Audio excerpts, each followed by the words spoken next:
बिस्मिल्लाहिर्रहमानिर्रहीम।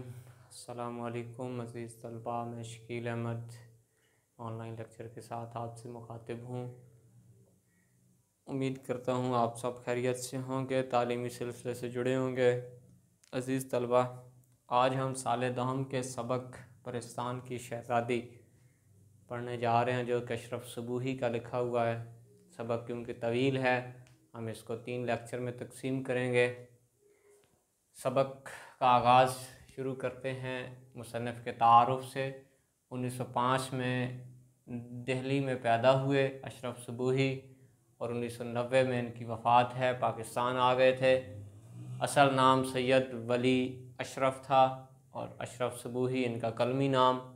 मारूफ़ अदीब शाहिद अहमद देलवी इनके हम जमात थे, इकट्ठे साथ पढ़ते रहे। महकमा डाक और तार में मुलाजिम रहे पहले अशरफ सुबूही। बाद में आल इंडिया रेडियो से वाबस्ता हो गए। क़याम पाकिस्तान के बाद लाहौर आए। 1965 में मुलाजमत से सबकदोश हुए और हमदर्द दवाखाना के शोबा मतबूआत में से वाबस्तगी इख्तियार कर ली। उन्होंने बच्चों के लिए कहानियाँ जो लिखी वो दर्जनों भर किताबें हैं।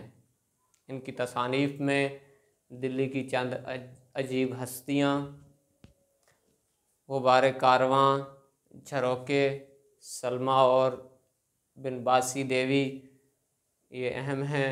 आपने जो है वो अंग्रेज़ी से उर्दू में किताबें जो है वो कुछ तराजम भी किए किताबों के। यह था अशरफ सुबूही का तारुफ़। मादरत के साथ परिस्तान की शहज़ादी एक लोक दास्तान है। बात से बात चलती है, किस्से से किस्सा चलता है, माफ़ौकुल फ़ितरत बातें होती हैं। दास्तान है जिसमें जिन्नों परियों का ज़िक्र होगा और ऐसी ऐसी बातें होंगी जिसको इंसानी ज़हन, इंसानी अक्ल तस्लीम नहीं करती। तो इन चीज़ों पे जो है वो मबनी एक दास्तानवी सबक है, कहानी है। सैदानी बी की शोहरत का चर्चा था। हर ख़ास व आम सैदानी बी को जानता था। हर बंदा जो है वो उनकी शोहरत से वाकिफ़ था। शहर की बेगमात बड़ी बड़ी इनके सामने जो है वो कान पकड़ती थी और इनके हुनर की ढाक उन पे बैठी हुई थी। इनको मानती थी कि सैदानी बी से अच्छा कोई हुनरमंद नहीं है। न रात की फुर्सत होती, न दिन को चैन होता। इतना काम होता था सिलाई कढ़ाई का कि दिन रात का काम होता था। ना रात को चैन होता था, ना दिन को फुर्सत मिलती थी। बुढ़ापा आया तो हाथ पाँव ने जवाब दे दिया, राशा पड़ गया, हाथ पाँव कांपने लग गए। और कहा जाता है कि एक बड़े शरीफ ख़ानदान से ताल्लुक़ रखने वाली ये बेटी थी और मरहटा गर्दी ने इनका ख़ानदान तबाह हो गया। मरहटा गर्दी में बेवा हो गई बेचारी। और दूसरी शादी, ये वो दौर था जब दूसरी शादी करना ऐब समझा जाता था, गलत समझा जाता था। तो बेचारी को जो अब अपना पेट पालने के लिए मुग़लानी का पेशा इख्तियार करना पड़ा। दिल की हातिम और तबीयत की नरम थी। दिल की बड़ी नरम थी और तबीयत बड़ी जो है वो खुश तबी थी।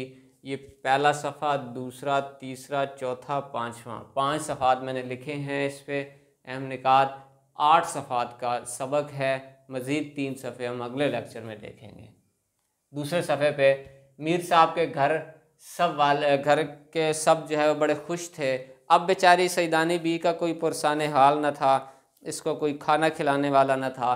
तो ये मीर साहब इनको अपने घर ले गए। सैदानी भी पहले पहले बड़ी गमगीन और शर्मिंदा सी रहीं। बाद में जब खुल गई, दिल खुल गया, तो जो है वो बच्चों के साथ घुल मिल गई। सुबह नमाज के बाद बच्चों को कुरान शरीफ पढ़ाती, नसीहतें करती। दोपहर को सीना परौना और काढ़ना, कढ़ाई वगैरह करना। शाम होते ही होती तो बावर्ची खाने में वो खाना पकाने की तरकीब बताती। इशा की नमाज के बाद मज़े मज़े की कहानियाँ सुनाती। ऐसी शरीफ हुनरमंद, अब मीर साहब और उनकी बेगम ये आपस में बात कर रहे हैं कि ऐसी शरीफ हुनरमंद, नमाज रोज़ा की पाबंद, उस्तानी रोटियों पे कहाँ मुयस्सर आती है। सिर्फ खाना पीना देते थे और वो इतना काम कर रही थी। मशहूर था कि सईदानी भी परस्तान से होके आई है और वहाँ के बादशाह की बेटी का जहेज़ टांकने के लिए इसे बुलवाया गया था। अब ये बात हुई तो सर्दी की एक रात थी, बच्चे लिहाफों में पड़े थे, दुबके पड़े थे और अंगीठी लड़कियां जो हैं वो और बड़े लड़के जो है वो अंगीठी के इर्द गिर्द बैठे कहानी सुन रहे थे सईदानी बी से। तो मीर साहब की बेगम नमाज से फारिग हुई, वजीफ़े से फारिग हुई इशा की, तो वो भी पास आके बैठी। तो इत्तेफाक से कहानी अंडा शहज़ादी की थी।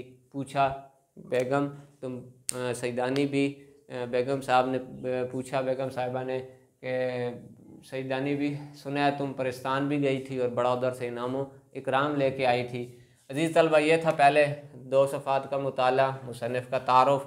मज़ीद अगले 3 सफ़ात का मुताला अगले लेक्चर में हम इंशाल्लाह देखेंगे। तब तक के लिए अपना ख्याल रखें, हंसते मुस्कुराते रहें, खुशियाँ बांटते रहें। अल्लाह हाफ़िज़।